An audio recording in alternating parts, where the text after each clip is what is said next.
Boss Ben, paano ba hindi matilt? Huwag kang maglaro.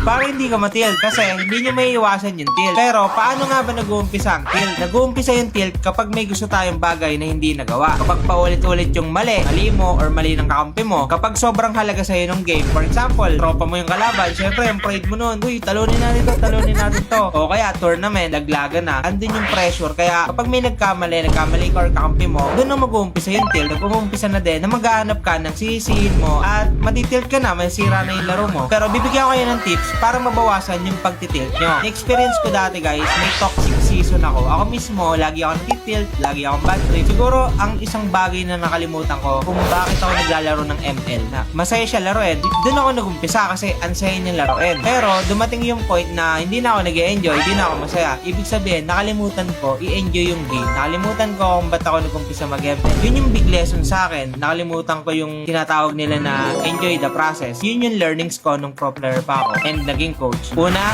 enjoy nyo yung laro. Pangalawa, yung mindset. Dapat okay. Na isipin nyo lang, ako nga nagkakamali, sila pa kaya. Diba? Katulad mo, katulad natin, ayaw natin na nasisisi. Kaya medyo limitahan natin yung sisi. Iba yung sisi sa kinokorek natin yung isang tao sa mali. Pangatlong mindset, para mabawasan yung tilt. Ang iisipin na lang natin, baka may problema lang yung kalaro natin. Baka pangit gising, baka pangit yung tulog, baka wala pang kain. Diba? Yung mga ganung bagay, haabaan na lang talaga natin yung pasensya natin. At ang isa pa guys, lalo na yung mga solo player, wala kasing comms, kaya sobrang hirap. Magkakaiba kayo ng mindset, magkakaiba kayo ng POV ng nakikita sa mapa. Kaya yung feeling nyo, yung basic para sa inyo, hindi yung basic para sa iba. At yung nakikita nyo na gagawin na sana, for example yung roam, gusto mong pahuli na kasi sure kill na sa inyo, pero may inaantay pala siya na perfect target. Gusto niya dalawa yung maset, di ba? Magkakaiba tayo ng mindset. Pero kung may comms, di ba? Mas madali yung game. Talaga, sadyang wala lang talaga. At syempre, yung maling tips ko sa inyo, kapag alam nyong low streak na kayo, nakadalawang talo na, tatlo, pahinga muna, inom ng tubig, ng malalim, o kaya tayo-tayo muna, mag-stretch kayo ng katawan guys, makakatulong yun sa inyo. At huling-huli na talaga, tao lang din yung kakampi mo, nakakagawa ng mali. Kaya lagi lang natin i-extend yung patience natin. At dyan lang, sana yung matutunan kayo, sana makatulong.